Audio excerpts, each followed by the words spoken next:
Mother start a beautiful journey of her life. So मैंने सोचा आप लोगों के साथ भी शेयर करूं, लेकिन इस जर्नी में बहुत ज़्यादा मुश्किल हो रही थी मेरे लिए, because it's the first time कि मैं अपनी अम्मी को देख रही हूँ इतना दूर जाते हुए। ये पूरी वीडियो आप लोगों को मैं दिखाऊंगी एट द एंड। तो चलें व्लॉग को स्टार्ट करते हैं, देखें कैसे हमने इस ब्यूटीफुल जर्नी को अरेंज किया था।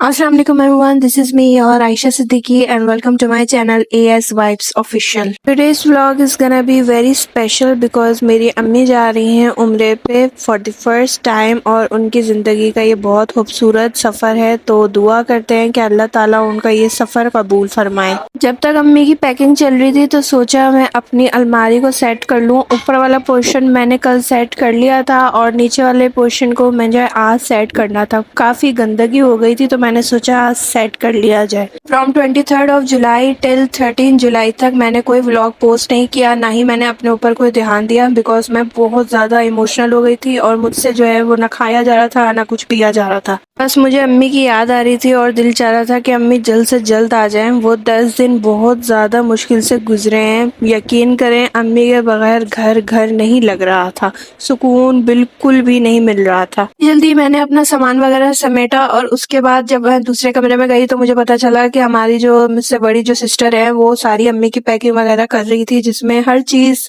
मतलब हर तरीके की चीज़ें थी वो लेकर भी आई थी अम्मी के साथ जाकर, और पैकिंग करवाने में अम्मी का बहुत साथ दे रही थी। और मेरी सबसे बड़ी सिस्टर वो भी आने वाली थी क्योंकि उसको अम्मी से भी मिलना था और एयरपोर्ट हम सबको इकट्ठे जाना था।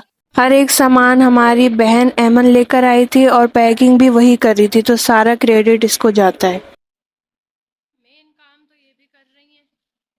सबसे ज़्यादा हाथ इन्हीं का है इन सब चीज़ों को ख़रीदने में। जाना आना सारे खर्चे बेचारी ये मेरी बहन करती है। अम्मी अपने साथ बहुत कम कम चीज़ें लेके जा रही थी, उनको इतना शौक नहीं है, और ऐमन जो है वो उनकी मदद कर रही थी, साथ साथ में तफरियाँ भी बहुत कर रही थी। सारे कामों से फारिग होने के बाद मैंने अपनी बहन को कहा था कि प्लीज़ मुझे बाहर लेके जाओ, मुझे गोलगप्पे खाने हैं, लेकिन वो मेरी कोई भी बात मानने को तैयार नहीं थी। मुझे गुस्सा आया, मैंने सोचा मैं खुद ही जाके लेकर अपना बैठ के आराम से खा के आ जाऊंगी। तो मैं गई और जाके बैठ के आराम से खाया। फिर आए तो पता चला कि हमारी स्टूडेंट आई हुई है, इनको जल्दी जल्दी मेहंदी सिखाई और हर गुजरता टाइम जो है वो धक धक धक धक दिल की धड़कनें हो रही थी। हाँ, क्या होती है ये चीज़ का हमें अंदाज़ा हुआ था कि जब हमारी अम्मी चली गई थी। बिल्कुल सन्नाटा हो गया था, घर ऐसा लग रहा था जिससे घर में कोई है ही नहीं। बस थोड़ा सा टाइम था एयरपोर्ट के लिए निकलने में। मैंने बच्चों को जल्दी जल्दी खाना खिलाया जब तक मेरी बहन मसरूफ़ थी अम्मी के कुछ काम रह गए थे वो करने में। हमारी सिस्टर इन लॉ की अम्मी आ गई थी हमारी अम्मी से मिलने के लिए। तो इन सब चीज़ों से फारिग होने के बाद हम लोग निकल पड़े थे अपनी नानी की तरफ, और सारी सूटकेस को हम लोगों ने ताला लगा दिया था, नाम वगैरह लिख दिया था ताकि कोई भी चीज़ें रह नहीं जाए। और मैं और मेरा भाई निकल पड़े थे नानी की तरफ क्योंकि वहीं पर सबको इकट्ठा होना था। अभी हम लोगों ने अपनी सिस्टर के घर पे अम्मी का लगेज छोड़ दिया है। अब हम नानी के घर पे जा रहे हैं अप्पी को ये देने के लिए। नानी के घर पहुंचने के बाद वहां पर भी हर चीज़ पैकअप हो रही थी। बस अब लास्ट स्टेप रह गया था, ताले वगैरह लग रहे थे सूटकेस पे और वेट वगैरह हो रहा था ताकि मेक श्योर करें कि वेट उतना ही लेकर जाएं जितना कि हमें अलाउ किया गया है।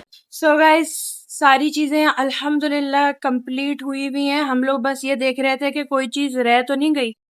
अभी भाई गए हुए हैं अम्मी की कुछ डॉक्यूमेंट्स को फोटोकॉपी करवाने के लिए, एक तरीके से सेफ साइड पे, ताकि हम लोग रहें, कोई ऐसे मसले वाली बात ना हो। इन लोगों की जो फ्लाइट है वो मगरिब के बाद हम लोग अम्मी को एयरपोर्ट लेके पहुंच जाएंगे, और मगरिब के बाद हमें यहीं जमा होना है, सब यहीं पे जमा होंगे जितने भी लोग जा रहे हैं। तो फिर हम लोग गाड़ी में एक साथ निकलेंगे, बहन भी होगी, भाभी भी होंगी, यहाँ के भी लोग होंगे, सब एक साथ जाएंगे। बाकी एक लगेज अम्मी का यहाँ पे रखवा दिया है ताकि हम लोगों की गाड़ी में स्पेस रहे, और जो दूसरा हैंड कैरी है वो हमारे घर पर ही है।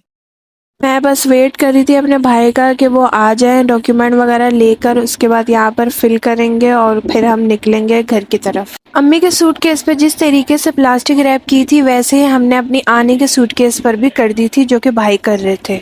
घर आके थोड़ा-सा रेस्ट किया, उसके बाद जल्दी-जल्दी हम लोग तैयार वगैरह हो गए थे क्योंकि अब हमें जाना था एयरपोर्ट। सबसे पहले हम नानी के घर जाएँगे और उसके बाद हम लोग सब मिलके जाएँगे एयरपोर्ट और ये यहाँ पे टाटा कर रहा था कि मैंने बोला था दादी जा रही है टाटा कर दो। नानी के घर इकट्ठा होने के बाद हमारे जो जितने भी जाने वाले थे उनसे सब मिल रहे थे, गले मिल रहे थे, दुआएँ दे रहे थे और मैं तो ये बताना ही भूल गई, मेरी अम्मी के साथ उनकी बहनें जा रही थी और मेरा एक कज़न जा रहा था। से मिलने मिलाने के बाद बस हम लोग अब निकल रहे हैं अम्मी को एयरपोर्ट छोड़ने के लिए। ये व्लॉग एक दिन का नहीं है, अप्रॉक्सीमेटली इसमें 2 दिन लग गए थे मुझे क्योंकि ये व्लॉग बनाना मेरे लिए बहुत मुश्किल था और पोस्ट भी मैंने तब नहीं किया जब अम्मी चली गई थी, बल्कि जब अम्मी आ गई हैं अल्लाह का शुक्र है तब मैंने ये पोस्ट करना है क्योंकि दिल ही नहीं था कुछ भी करने का। ना मैंने अपने पौधों का ख्याल रखा, ना मैंने अपना ख्याल रखा, ना कुछ खाने पीने का दिल करता था। बस दिल करता था कि अम्मी आ जाएं तभी जाके सब चीज़ें सेट लगेंगी। ऐसे ही अम्मा के गले लगी हूँ तब मेरे दिमाग में सारी चीज़ें आ गई, मैं अपने आप को संभाल ही नहीं पाई और इतना रोने लगी। अपने सारे बहन भाइयों में से सबसे ज़्यादा मैं ही रोने लगी। सब मुझे चुप करा रहे, चुप हो जाओ, चुप हो जाओ, बहुत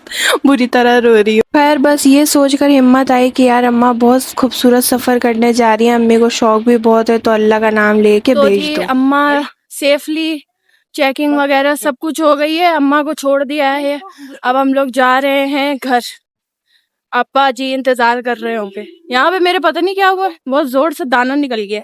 अल्हम्दुलिल्लाह सारी चीज़ें खैर खैरियत से हो गई थी। अब थी बारी घर जाने की। ये था एक खूबसूरत सा सफ़र एंड मैं आप लोगों से जो वादा किया था वो वीडियो देख लें।